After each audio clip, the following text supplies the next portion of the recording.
With Remedy Entertainment dropping Impending Fire in the near future, October 27th, I know it was supposed to be the 17th, but it got delayed because they didn't want to compete directly with other titles, Spider-Man. But in preparation for this light blasting good time, I decided to play the original Remastered on PlayStation 5, which I'm really glad I did for a few reasons. I had a PlayStation 3, so I never got to play it. I had a couple of buddies that had 360s, but they didn't have Alan Wake for some reason. I guess they just had poor taste in games. I know 2 years later, in 2012, it was ported over to PC. However, I didn't even know what PC gaming was firsthand until 2017 when I built my first gaming PC on the channel very poorly. Secondly, I wanted to be caught up with the story, the gameplay mechanics, basically everything that's going to convert over to Alan Wake 2. And lastly, I wanted to compile my thoughts because I do have a whole heap of them, a whole plethora, if you will, to share in this review, because Alan Wake 1 was not a perfect game by any means. However, it did pave the road for what's going to be what I'm assuming is an absolute banger with AW2. I might have been the first person to ever call it that. AW2, if you will. Considering all the gripes that I have with the first game, I'm sure are going to be remedied. See what I did there? That's the studio that produces the game. I'm sure Remedy Games Entertainment is going to make some light tweaks or revision to the gameplay mechanics and all the things that really shine through from the first game. Reference to the lighting, which we'll be talking about extensively, not only during the graphics section, but also combat and gameplay, because light is a huge mechanic. You got to break through the shield of darkness with your flashlight before you can drill them with that 45 Magnum.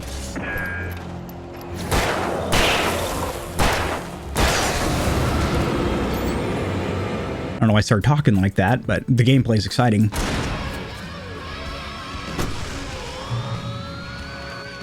All the gameplay B-roll you're seeing throughout the video is going to be spoiler-free, as it's usually me running around clapping the cheeks of shadowed enemies. But during the story section of the review, I am going to give a spoiler-free overview. A good story, and I think that's one of the things that shines with Alan Wake, was the story. The gameplay, the main mechanic of having to break through their shield with a flashlight before you can damage them with a gun is fantastic. However, there's a huge problem with that in the first game. Key thing to keep in mind, this is a remaster, not a remake, so the core gameplay mechanics are the same, and one thing that kind of surprised me is that all the cutscenes have been untouched. So they're like 720p 30 frames per second. It's a little bit jarring in between the gameplay to watch the original cutscenes, but this is not uncommon. I've seen this with a lot of remasters, unfortunately, but this is a remaster, not a remake. So it is actually built on the same game engine and everything. So it feels the same as the original, for better or worse. But one feature that is very nice to have is on the PlayStation 5 side of the house, you do have support for the adaptive triggers and haptic feedback vibration. So that's very nice. Without further ado, wipe off the residue and jump into this review. Let's get it.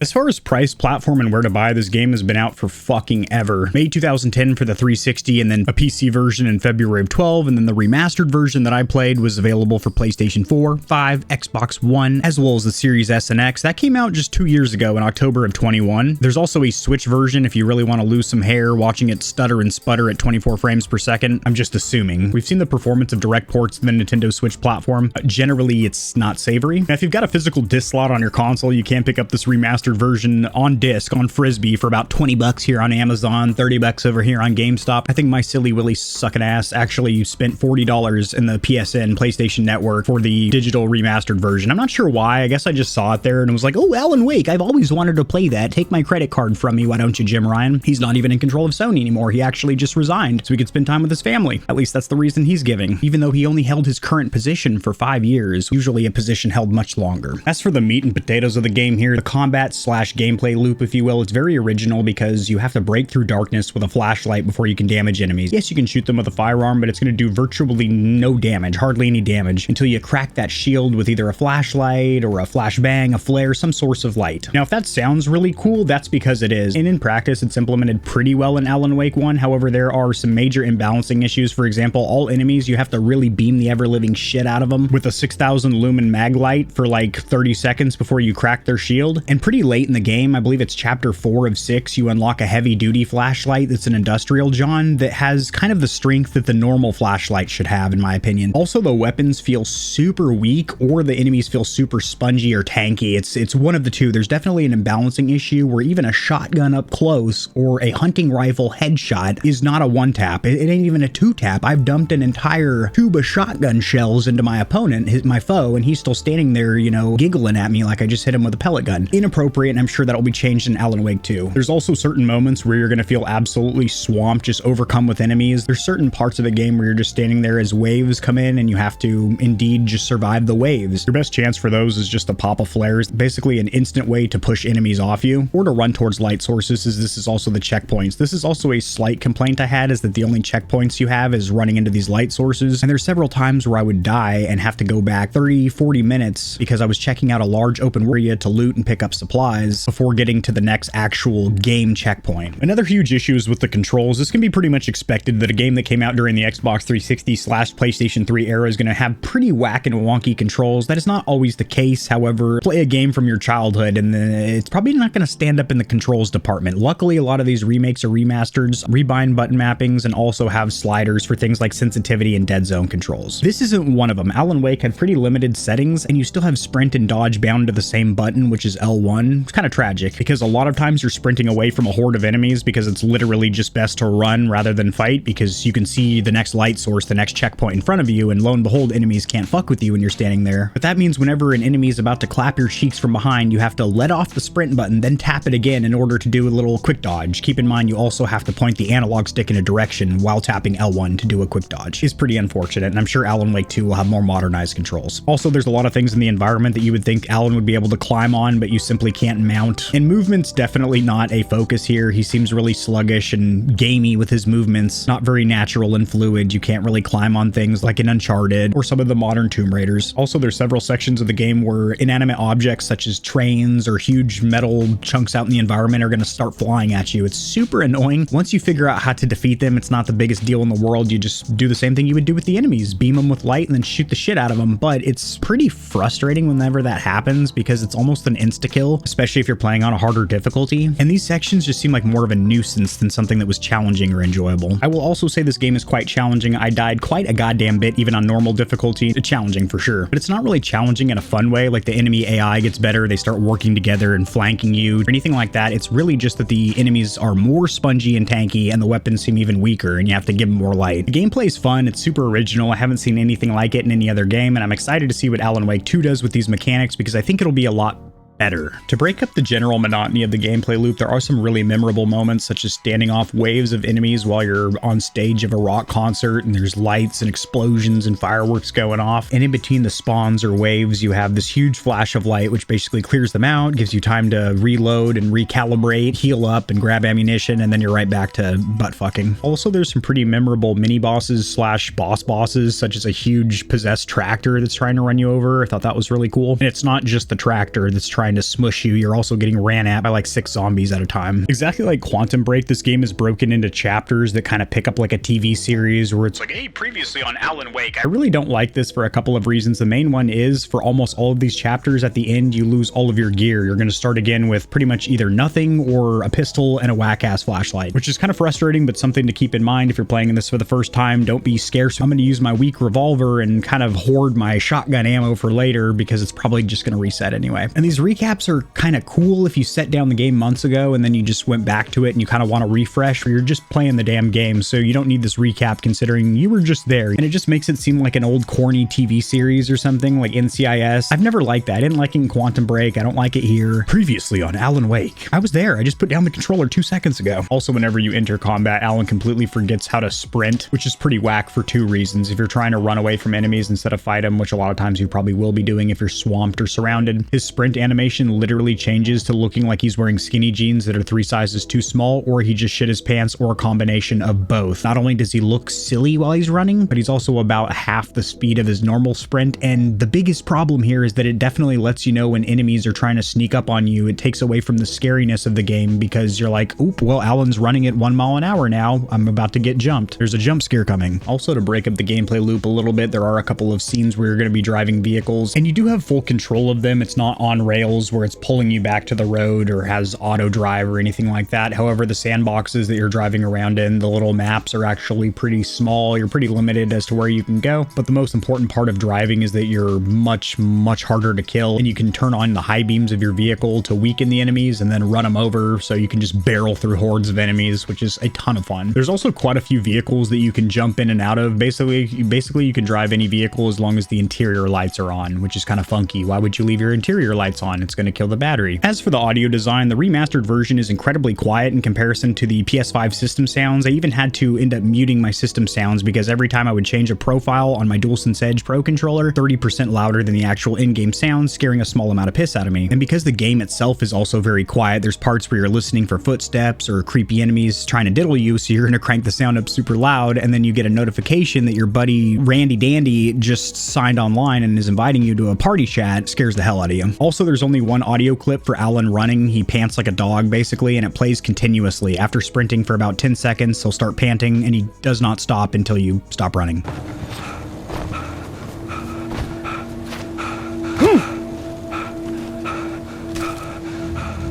I'm sure there's some kind of a patch or mod on the PC side of the house to make him not breathe into your ear while you're wearing headphones, but it's just super annoying. Enemies do sound a little bit spooky, although I will say anytime they're actually speaking words, it's kind of funny. They just say some off-the-wall random shit because really they're just infected residents of the town that you're in, so they'll basically just repeat phrases about their job. So if they're a gas station attendant, they'll say things like, I'm gonna pump you full of 93 premium. Farmers coming at you is talking about tossing your ass like a hay bale and stuff like that. Kind of silly and makes you chuckle. There are 65 billion counterfeit things in the world. Especially this clip here. You get 2 pills in the morning, and then you'll be nice and cool. 2 pills. The soundtrack is from Pizzeria Longo, and it's definitely going for the dark and ominous side of the house. The victim's penis was found behind the AC unit.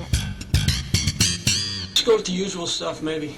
Something dark and ominous. Oh, you want dark and ominous? It really is. If you're looking for some sustenance or some kind of, real music or tones or choirs or chords, or I'm just saying musical words at you now, honestly, all you're going to hear is...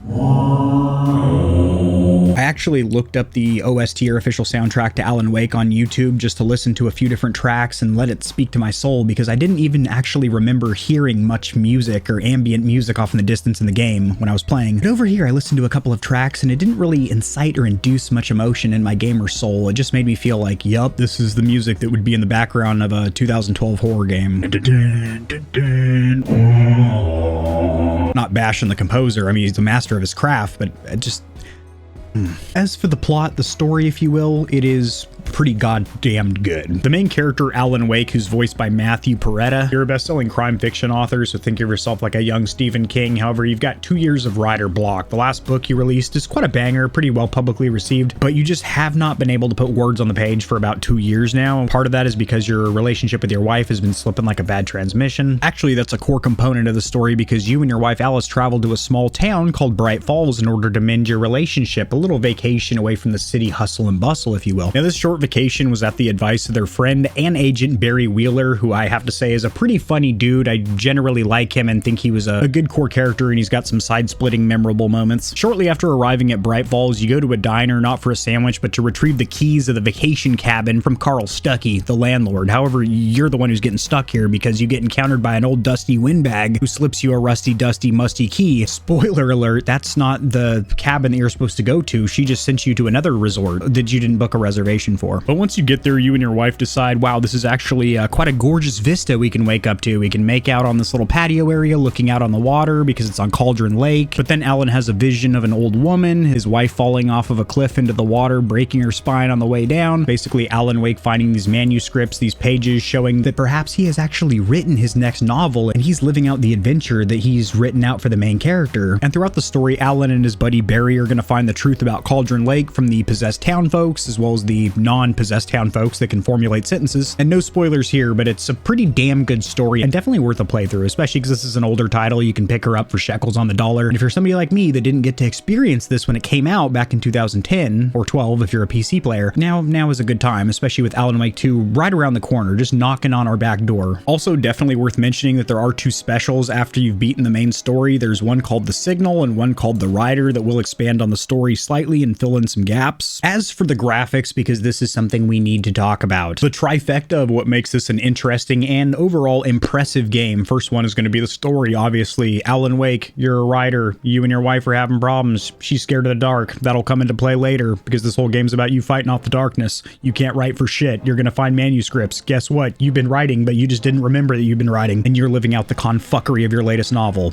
That's good writing right there. Just like The Last of Us 1. You can just step back and be like, yep, that's a well-written game. 2, that original combat mechanic of having to use light light to crack an enemy's shield, so to speak, and then drill them with a firearm. Pretty sick. And then lastly, graphics. This game looked good on the 360, but now this remastered version on PlayStation 5, lighting. We're going to talk about it extensively here. Lighting, because Remedy is the studio that made Control, which prior to the release of Cyberpunk 2077 was kind of the ray tracing benchmark. When people wanted to see some killer ray tracing effects on a new rig they just built, they would run Control and be like, yep, look at that lighting, holy shit. And that totally transfers over to Alan Wake, although instead of an indoor sci-fi setting with a lot of industrial steel getting lit up by LED lights and whatnot, you're outdoors, so you've got the moonlight bleeding through the leaves of trees and whatnot, the brush, the foliage. It looks fucking nominal. And other than nature's light, you have a flashlight that is, we've talked about it several times, a core mechanic of combat, but also it's out in front of you at all times, and you're pretty much cloaked in darkness the entire game. So your flashlight's light is bleeding through the environment, whatever you're pointing at, which generally seems very well lit, especially because this game does not have ray tracing. And if this is what Remedy was doing with lighting 2 years ago in a game that doesn't have ray tracing or HDR for that matter, it still looks amazing. Alan Wake 2 is going to look insane, not just on the PC side of the house, but I'm confident the console versions are probably going to be used in graphical demos to showcase the power of those consoles. As for performance, all three consoles are targeting 60 frames per second. The little Series S is going to be at 1080p, while the Series X and PlayStation 5 are going to be targeting 1440p. And I just got to get it right out of the way right now. I had 0 bugs, 0 glitches, and 0 crashes during playing this game, which is fantastic. I also had no noticeable stutters or lag in frame rate whatsoever. I watched Digital Foundry's testing of this title, and they did point out that there were a couple of scenes, graphically intensive scenes, where the frame rate would dip down into the 50s. However, I didn't notice that in my playthrough. But the biggest note here in comparison to the original on Xbox 360 is going to be the textures, and basically everything has gotten a full revamp and looks like it's built for a 4K modern display. Also, Remedy added a lot of objects in the distance, so not just expanding the draw distance, but adding new objects to the game that weren't there previously because the Xbox 360 didn't have the horsepower to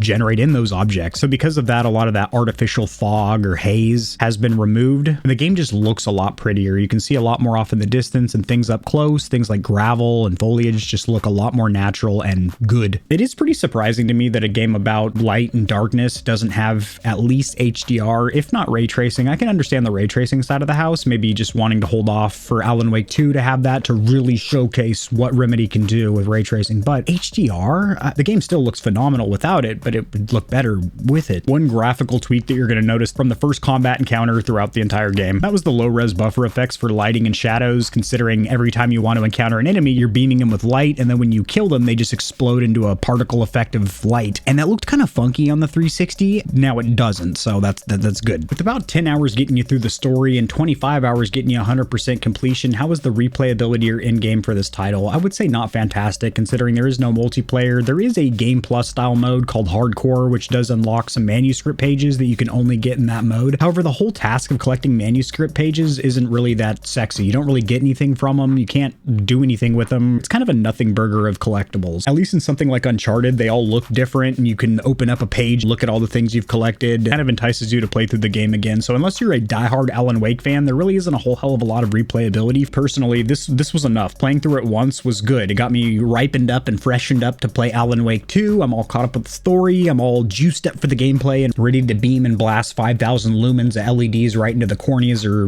ocular suckholes of my enemies. But it was one of those titles where when I'm done, I'm done with it. I'm probably going to uninstall it off my console to free up a little bit of space because it's not a game that I'm going to continue to revisit. And another thing for the replayability, this game is fully on rails, so it's the opposite of an open world. You are directed exactly where you need to go, so your experience on how you play through the game is not going to be vastly different from playthrough to playthrough. In fact, it's going to be pretty much identical because there's no real stealthing around enemies or anything like that. Yes, you can run away from hordes, but your experience of the game overall is going to be identical playthrough to playthrough, just much harder in nightmare mode. So as for the verdict, does this game hold any value? I would say it is worth a playthrough for a couple of reasons. One, the story is vastly different than anything else I played through. You're a rider, you've got rider's block, but really you've been riding in the background, you just don't know about it. Your wife's afraid of the dark, but she's got bigger problems. Your relationship's in the shitter. It's just a lot of little core side story pieces and stuff that are really entertaining and make you want to find out what happens next. And then you get to the gameplay loop, which is really original because of that mechanic where you have the light. And then lastly, the fact that Alan Wake 2 is right around the corner. You've got about 7 days to play through the original, so you're all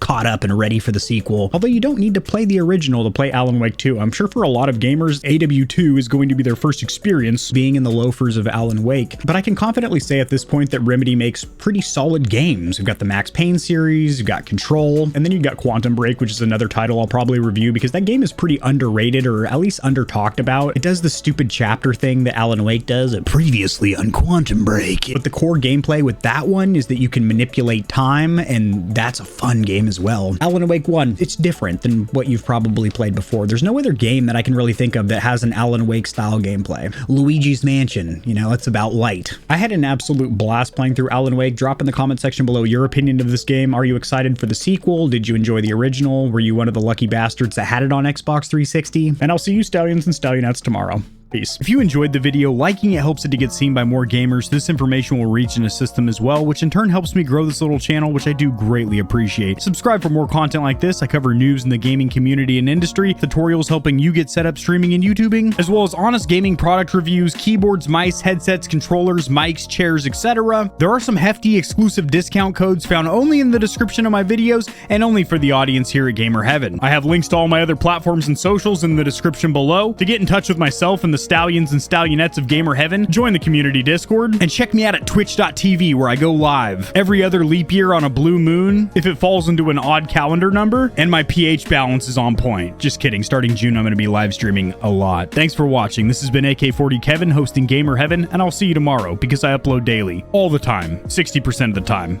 sometimes, most of the time. Peace.